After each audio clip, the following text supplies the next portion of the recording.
I didn't know his name the first time he saved my life. I only knew the silence that fell when he entered a room. It was a specific kind of silence, not empty but dense, as if the air itself had thickened and was holding its breath. I was a cleaner. Not a glamorous job, not a storybook beginning. I had 2 children, a mountain of inherited debt from a man who promised me a life and left me with its wreckage, and a fierce, bone-deep need to remain invisible. Invisibility was safety. It was how I'd survived the last 4 years.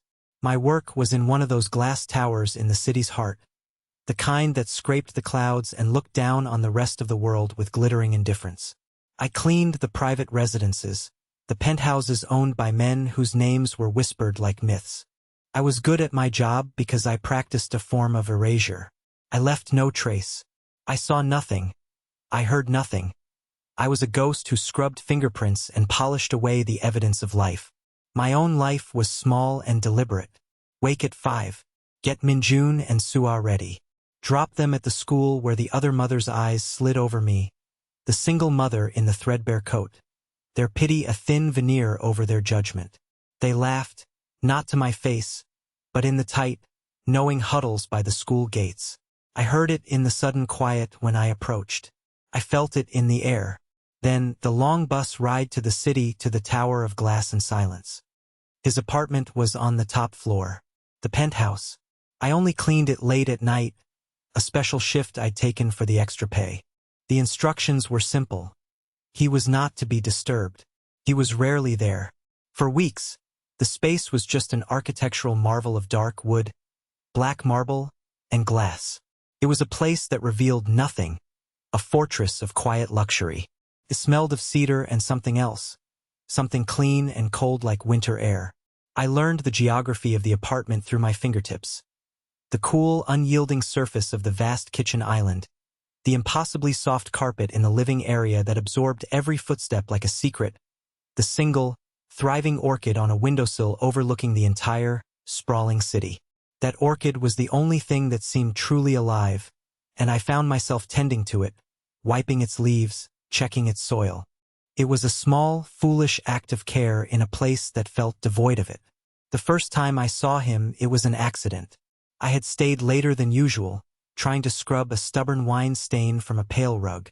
I was on my hands and knees, my hair falling into my face, the smell of chemical cleaner sharp in my nose. I did not hear the door. I did not hear his footsteps.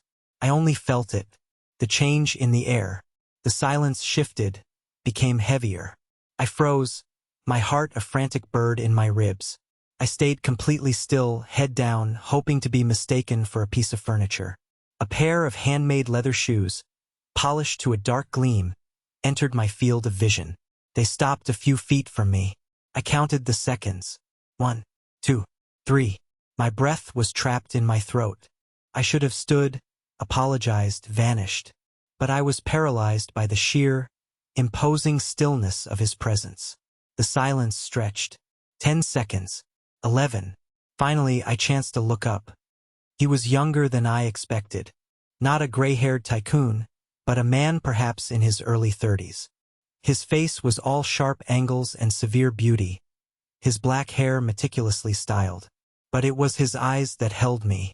They were dark, unreadable, and fixed on me with an intensity that felt less like he was seeing me and more like he was taking an inventory. There was no expression on his face. No anger, no surprise. Just a deep, unnerving calm.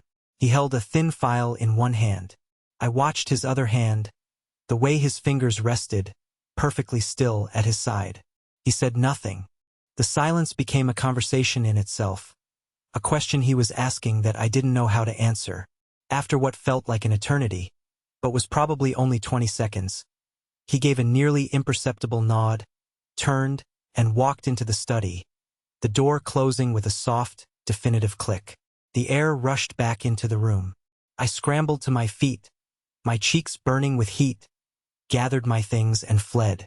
I told myself he wouldn't remember. I was the help. I was invisible.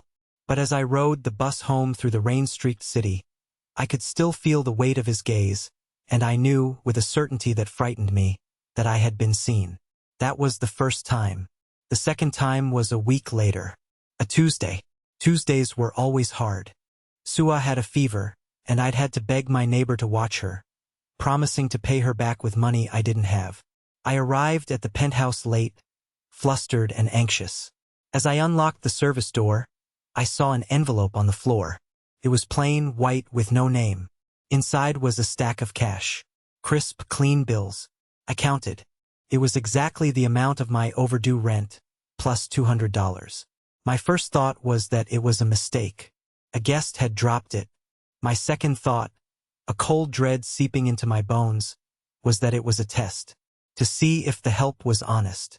I spent my entire shift in a state of high alert, my nerves stretched thin. I cleaned with frantic precision, my mind racing. I would leave it. I would put it back where I found it. But what if it wasn't a mistake? The thought was a dangerous whisper. The idea that someone, this silent, watchful man, had seen the cracks in my carefully constructed facade of coping, that he had seen my desperation. I finished my work, my hands trembling slightly. I took the envelope, walked to the study door, and knocked. It was a soft, hesitant sound in the vast quiet. The door opened. He stood there, dressed in a simple black shirt and trousers. He looked at me, then at the envelope in my hand. "You forgot this," I said, my voice barely a whisper. I held it out. His eyes, dark and direct, met mine. He did not look at the envelope. He only looked at me. "It is not mine," he said. His voice was low, a quiet rumble. It wasn't a denial. It was a statement of fact, a closing of a door. "I'm sorry. I must have," I started to say, fumbling for an excuse. He simply continued to look at me, his gaze unwavering. The silence stretched again, thick and heavy. In his eyes, I saw something that looked like, not pity, something harder. Recognition, perhaps. He knew. He knew about the overdue rent, the sick child, the quiet desperation that clung to me like a second skin. It was in the set of his jaw, the unblinking stillness of his posture. 2 seconds passed. 3. It was 2 seconds longer than the conversation required. Then he took the envelope from my trembling hand, his fingers brushing mine for a fraction of a second. The contact was like a spark of static electricity, brief and shocking. He turned, placed the envelope on the console table just inside the door, and then looked back at me. "As you wish," he said. Then he closed the door. Not unkindly, just definitively. I stood there for a full minute, my heart pounding. I looked at the closed door, then at my own hand, which still tingled from the contact. I told myself it was a misunderstanding.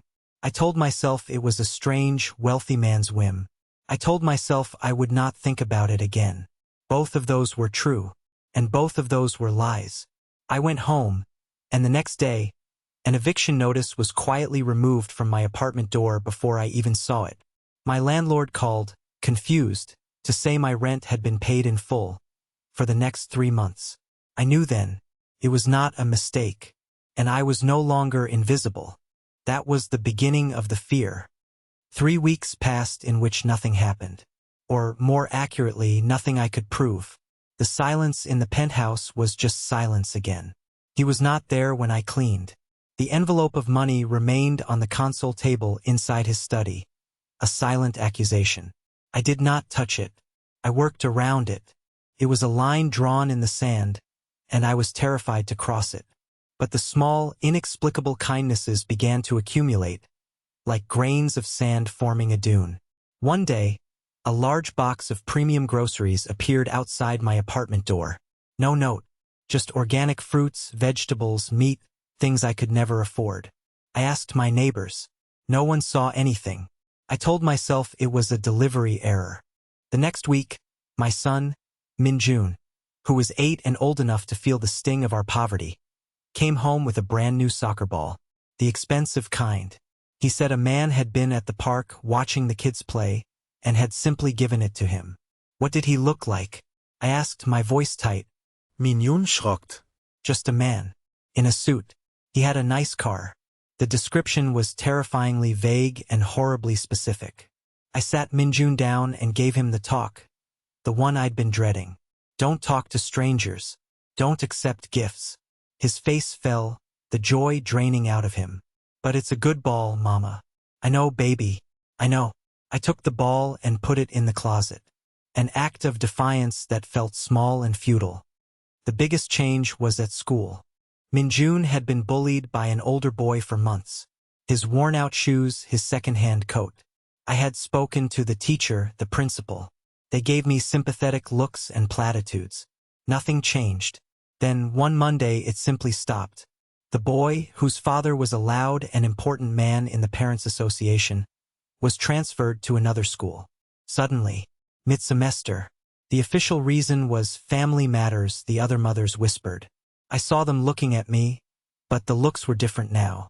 The pity was gone, replaced by a new, wary curiosity. They still kept their distance, but the laughter had stopped. I felt a cold knot tighten in my stomach. These were not coincidences. This was a pattern. This was a hand, unseen, moving pieces on a board I couldn't see. I felt like I was being wrapped in invisible threads, a web of quiet, forceful care that was beginning to feel more like a cage. My friend Sarah, whom I'd known since before my life had shattered, was the only one I could talk to. I met her for coffee at a cheap diner, the kind of place that felt a world away from the glass tower. I told her everything, my voice low. Hannah, this is not normal, she said, her eyes wide. Groceries? Bullies disappearing? This is scary. Who is this guy? I don't know, I whispered. I don't want to know.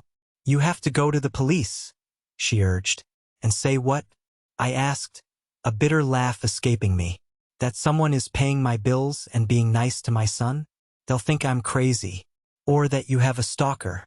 A rich, powerful stalker. I told myself she was being dramatic. I told myself it was manageable. I would be more careful. I would refuse to be a project, a charity case for some bored, wealthy man. I was a survivor. I didn't need a savior. I just needed to be left alone.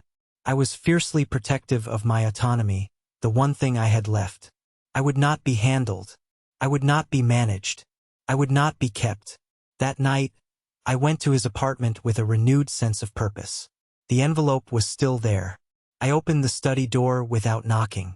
The room was empty, lit only by the bruised gold glow of the city at dusk. I walked over to the console table, picked up the envelope, and placed it squarely in the center of his massive, empty desk. A statement, a rejection. As I turned to leave, I saw him. He was standing in the shadows by the tall window, a silhouette against the luminous city. He had been there the whole time, watching me. He held a glass of amber liquid in his hand. He hadn't made a sound. You came, he said. It wasn't a question. It was a fact. I am here to work, I said, my voice steadier than I felt. My heart was hammering against my ribs. He took a slow step out of the shadows.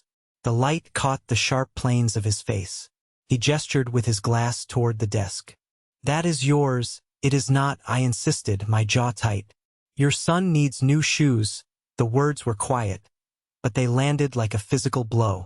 It was the intimacy of the detail. He hadn't just seen me. He had seen my life, my struggles, the worn soles of my child's shoes. The web was tighter than I had imagined. I will take care of my son, I said, the words sharp with a pride that felt like all I had left. He took another step closer. We were only a few feet apart now. I could smell the faint scent of his cologne, of cedar and cold air. I know you can, he said, his voice a low murmur. He looked at me for 5 seconds. A silence that felt like a physical weight. Then, something shifted in his expression. A flicker. An almost smile that was there and gone before I could be sure I'd seen it. Every morning, he said, and the words were so unexpected I could only stare at him. You check the orchid. You wipe its leaves. No one has ever noticed the orchid. He turned and looked out the window at the endless river of lights below. Go home, Hannah. He had used my name. I didn't know how he knew it. I fled. The week that followed was a study in dread. I didn't go back to the penthouse.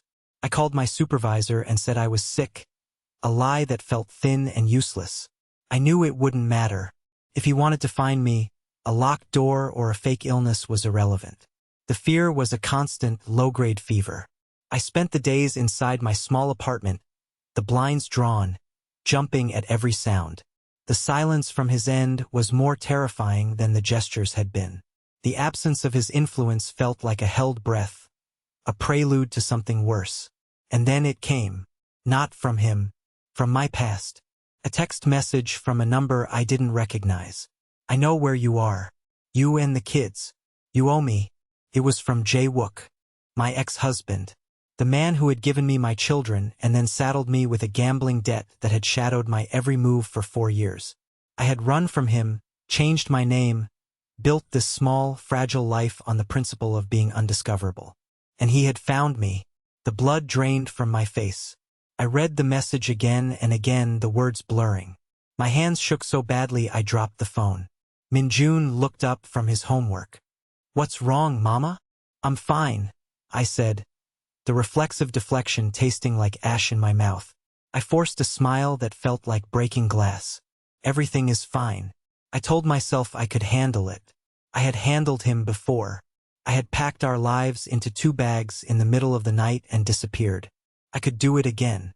But the thought of uprooting the children again, of seeing the fear in Min-jun's eyes and the confusion in Sua's, was a physical pain. We had a life here, a fragile, imperfect one, but it was ours. The next day he was there, standing across the street from the school when I went to pick up the kids. He looked thinner, ravaged by his addictions, but his eyes had the same desperate, greedy light. He didn't approach. He just stood there, smoking a cigarette, letting me see him. It was a promise, a threat. My entire body went cold. I grabbed the children's hands, my grip too tight. Min-jun Vincel. "Mama, you're hurting me." "I'm sorry," I murmured, pulling them close, hurrying down the street, my heart a frantic drum against my ribs. I didn't look back. I didn't have to. I could feel his eyes on my back. That night, sleep was impossible. I sat in the dark of my living room, watching the street outside, my body rigid with a hypervigilance I hadn't felt in years. Every car that passed, every shadow that moved, was him. I counted the cracks in the ceiling. I counted the seconds between the flickers of the faulty streetlight outside. 11 minutes of stillness, then a car would pass. 6 minutes of silence, then the upstairs neighbor would cough. Counting was a way to anchor myself, to keep the panic from swallowing me whole. Around 2 in the morning, I heard a noise at the door. Not a knock, a scratching sound. My blood turned to ice. I crept to the door, my breath held tight in my chest, and looked through the peephole. It was him, Jae-wook. He was jiggling the handle, testing the lock. He looked wired, his eyes darting back and forth. He was desperate. I backed away from the door, my hand flying to my mouth to stifle a scream. I looked at the door to my children's bedroom, where they were sleeping, oblivious. A primal, protective rage rose in me, so fierce it almost choked me. He whispered my name through the door. "Hannah, I know you're in there. Don't make this difficult. I just need what you owe me. He's a rich man, your new friend. He can spare it, my new friend." The words hung in the air. He knew. He had been watching. He had seen the groceries, the new soccer ball. He had put the pieces together in his own twisted way. The scratching stopped. There was a thud, as if he had leaned his body against the door. "Don't make me come back, Hannah." Then, footsteps retreating. I stayed frozen for I don't know how long, listening to the frantic beat of my own heart. I knew he would be back. I knew he would not give up. I was trapped. Running was no longer an option. He knew who I worked for. He would follow. I had one choice. It was a choice I had been fighting against for weeks, a choice that felt like a surrender. But as I stood there in the dark, the safety of my children the only thing in the world that mattered, I knew it was the only move I had left on the board. The next morning, my hands shaking, I found the business card I had seen once on his desk. It had only a name and a number. No company, no title, just Kwon Ji-hoon. I picked up my phone. My thumb hovered over the call button for a full minute. I was choosing to walk into the web. I was choosing to be seen. I pressed the button. It rang once. A low, quiet voice answered. Not him. Yes, it was the man Minjun had described from the park. The man in the suit. Mr. Choi. I would later learn his name was. I need to speak to him, I said, my voice thin. There was a pause. He is expecting your call. The black car that arrived was so clean it seemed to absorb the light. It parked at the curb, a silent, imposing block of steel and tinted glass. Mr. Choi got out. He was of average height, with a face that was utterly forgettable and an air of coiled stillness that reminded me of his employer. He didn't speak. He simply opened the rear door for me. I looked back at my apartment building, at the window where I knew my children were being watched by my neighbor. This felt like crossing a threshold into another world, a world from which there might be no return. I got in. The interior was cool and smelled of leather. The door closed with a soft, heavy thud, sealing out the sounds of the city. We drove in silence. I watched the familiar streets of my neighborhood give way to the gleaming, impersonal avenues of the financial district. I told myself I was doing this for Minjun and Sua. It was the only truth that mattered. We didn't go to the penthouse. We went to a different building, an older, more discreet skyscraper of granite and bronze. We rode an elevator in silence, the numbers climbing at a dizzying speed. The doors opened directly into a large, minimalist office. And there he was. Kwon Yihon. He was standing by the window, looking down at the city, just as he had been in his apartment. He turned as I entered. He was wearing a perfectly tailored dark gray suit. He looked at me, his face betraying nothing. Mr. Choi closed the door behind me, leaving us alone. The silence in this room was different. It was the silence of absolute power. You called, he said. My ex-husband. I started, my voice trembling slightly. He found me. Ji-hoon's expression didn't change, but something in his eyes hardened, like ice forming on still water. I am aware, he said. He knows about you. He thinks. I trailed off, unable to voice the sordid assumption Jae-wook had made. Ji-hoon walked slowly from the window to the large desk that dominated the room. He didn't sit. He leaned against it, the picture of relaxed control.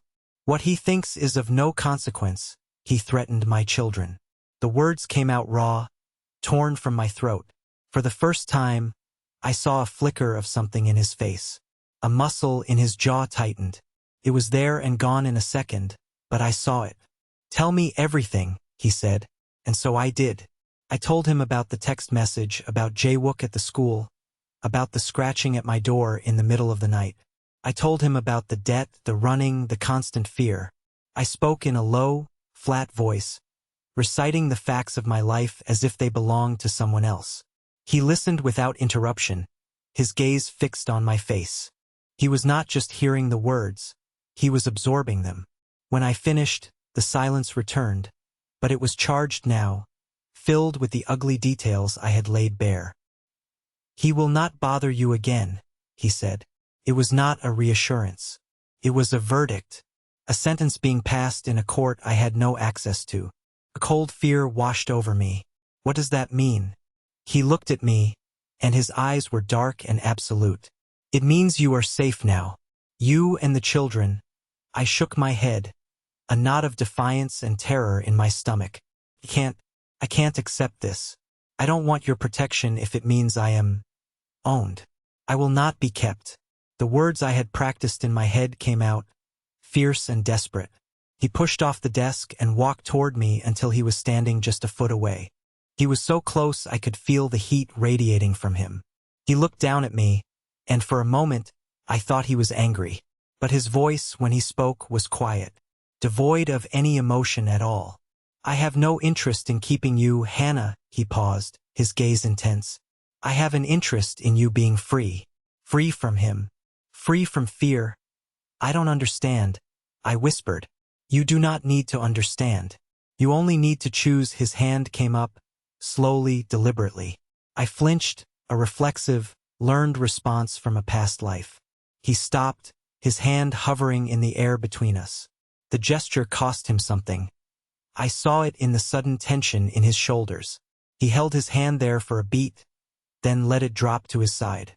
"This world," he said, his voice a low murmur, "is mine, and everything in it. But your life," he looked me straight in the eye, "is yours. Your choice is yours. The safety is here. Mine if you choose it, mine if you choose it." The words hung in the air, a lifeline and a trap, all at once. He was not offering to solve my problems. He was offering me the power to solve them myself, with him as the weapon. It was the most terrifying and seductive thing anyone had ever said to me. "Are you afraid of me?" The question was so direct, so uncharacteristic. It stunned me into silence. It was the first real question he had ever asked me. I looked at his still face, his unreadable eyes, and I gave him the only honest answer I had. "Yes," I said. He gave a single, slow nod. "Good," he said. "You should be." Mr. Choi drove me home. The silence in the car was absolute. I stared out the window, the city a blur of indifferent lights. My mind was a storm. "Mine if you choose it." The words replayed over and over. He wasn't offering me a cage of gold. He was offering me a sword. But to accept it meant acknowledging his world, a world of quiet violence and unseen power, a world where men like Jae-wook were made to disappear. It meant stepping under the shadow of his protection, and I did not know if I could ever step out of it again. When I got back to my apartment, my neighbor, Mrs. Kim, rushed out. "Hannah, a man was here, your ex-husband." He was banging on the door, shouting. My blood ran cold. "When?" "About an hour ago." He was making a terrible scene. Then, another man came, a man in a suit. "He spoke to your ex-husband very quietly, and they left together." She looked at me, her eyes wide with fear and curiosity. "The man in the suit. He told me to tell you that the trash has been taken out. The trash has been taken out." The euphemism was so blatant, so cold, it made me feel sick. I thanked Mrs. Kim, my voice hollow, and went inside. The apartment felt impossibly quiet. Jae-wook was gone. The immediate threat was gone. But a new, larger one had taken its place. I had not yet chosen, but the choice had been made for me. He had acted. He had removed the problem. He had shown me what his protection looked like. It was swift, silent, and absolute. I sank onto my sofa, my body trembling. I was safe. My children were safe. And I was terrified. The cost of this safety was entanglement with him, with Kwon Ji-hoon. I thought of his still face, his dark eyes. "Are you afraid of me?" "Yes, I was." But as I sat there in the silence, I realized I had been more afraid of Jae-wook. I had been more afraid of the eviction notice, of the pitying looks, of my children going hungry. I had been living in a constant state of fear for years. This new fear was different. It was sharp and clear, like a shard of glass. The old fear had been a dull, chronic ache. I called Sarah. I had to tell someone who existed outside of this new, terrifying reality. I told her what happened. Her silence on the other end of the line was heavy with shock. "Hannah, my God," she finally breathed. "This is Mafia stuff. This is from a movie. You need to take the kids and run. Go to the police. Go somewhere he can't find you." "Where, Sarah?" I asked, my voice flat. "Where is that? He found me when I was nobody. He found Jae-wook. Do you think there's a place he can't find me if he wants to?" The logic was cold and inescapable. "So what are you going to do? Just accept it? Become some gangster's mall?" Her words were meant to shock me, but they felt distant, like they were describing someone else. "I'm not becoming anything," I said, more to myself than to her. "I am a mother. My children were in danger. Now they are not." It was that simple. It was that complicated. "Be careful, Hannah," she whispered. "Please just be careful." I hung up the phone. I walked to the window and looked down at the street. The faulty streetlight flickered. Everything looked the same, but I knew it was all different. My world had been rerouted, like water flowing around a massive, unmovable stone. I had been fighting the current, trying to maintain my small, independent stream. But the stone was too big, the current too strong. I could either be dashed against it or I could join it. I thought about autonomy. I had guarded mine so fiercely, this idea of myself as a self-reliant unit. But what was it, really? The freedom to be poor? The freedom to be terrified? The freedom to watch my son wear shoes with holes in them? I had told myself that accepting help was a weakness, a surrender. I knew now, as I stood there in the quiet of my apartment, that I had been lying. True autonomy wasn't about being alone. It was about having the power to make a real choice. And my choice was my children, their safety, their future. That night, I slept for 8 straight hours for the first time in 4 years. It was a sleep so deep it felt like a kind of death. A death of the person I had been.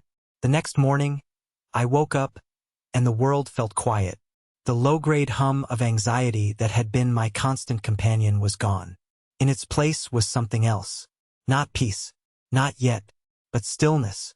Later that day, a black car, the same one, pulled up outside. Mr. Choi got out. He didn't approach my door. He just stood by the car, waiting. He didn't have to say a word. It was an offer. A ride to my new life. I looked at Minjun and Sua, playing on the floor with their worn-out toys. I knelt down. "We're going to go on a little trip," I said, my voice even. Minjun looked up, his eyes wary. "Where are we going, Mama?" "To a new home," I said. "A safer one."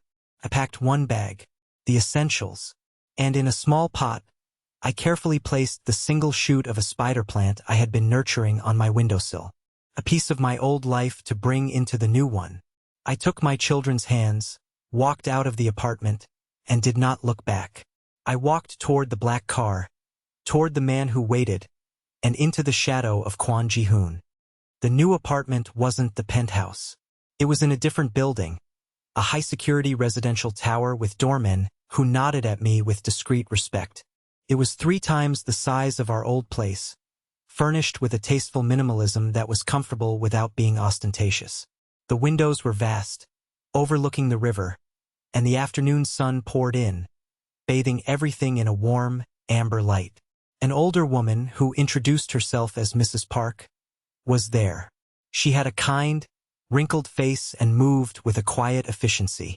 She was to be our housekeeper, she explained. She showed me the kitchen, stocked with all the food the children liked. She showed me their rooms, already decorated, one with spaceship wallpaper for Minjun, the other with soft pink walls for Sua. It was all so thoughtful, so unervingly precise. He had learned us. He had studied us. I felt a chill despite the warmth of the sun. Mrs. Park seemed to sense my unease. "He is a good man, Mr. Kwon," she said softly, while showing me how to work the complicated coffee machine. "He is quiet, but his heart is not." I just nodded, unsure what to say. The children were hesitant at first, overwhelmed by the space. But kids are resilient. Within an hour, Sua was squealing with delight as she discovered a rocking horse in her room, and Minjun was staring, mesmerized, out the window at the boats on the river. "Is this our house now, Mama?" he asked, his voice small. "For now," I said. "We're safe here."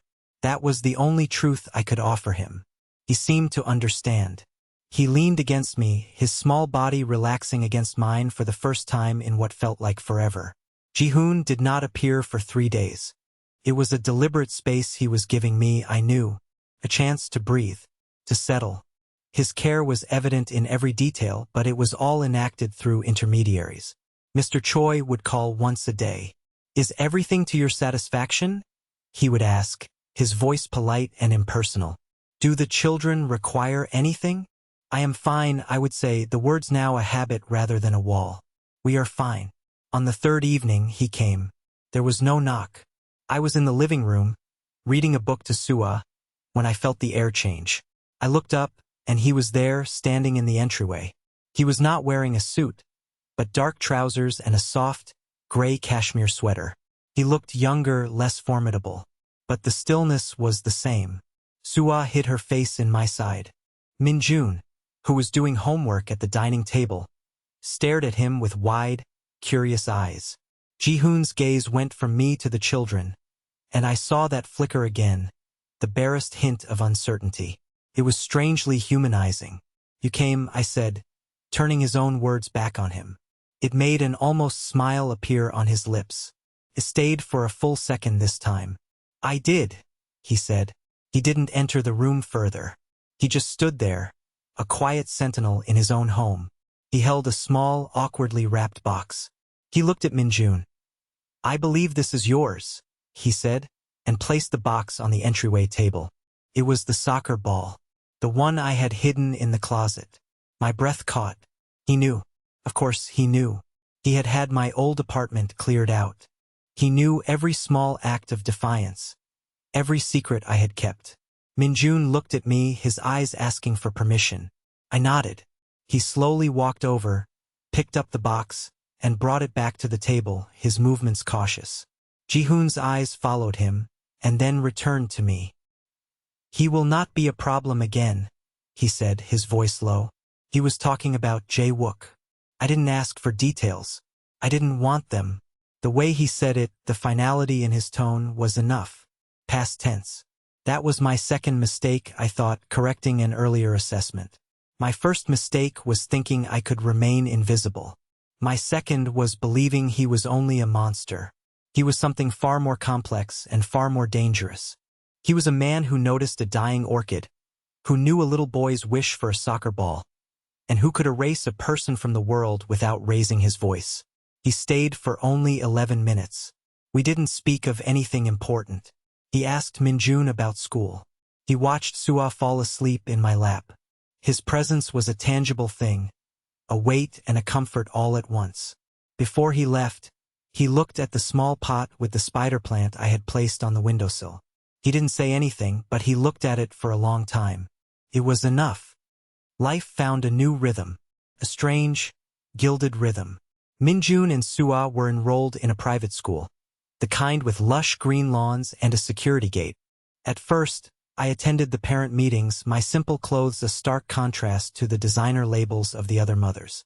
They looked at me with the same wary curiosity I had seen at my old school, but this time it was mixed with a palpable fear.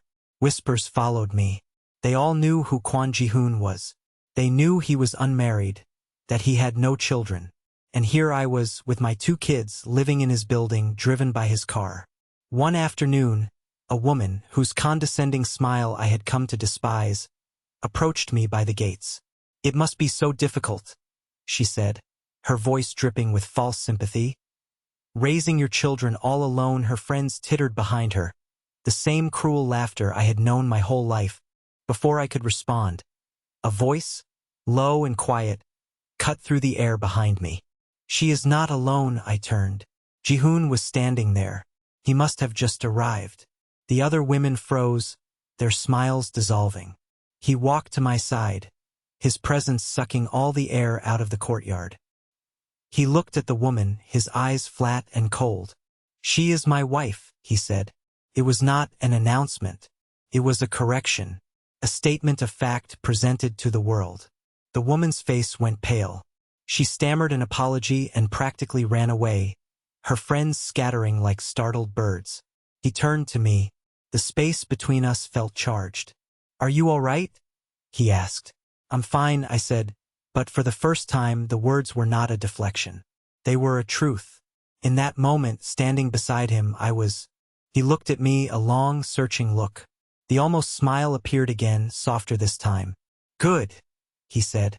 That night, the word echoed in my mind. Wife. He hadn't asked me. He had declared it. It was a shield, a claim.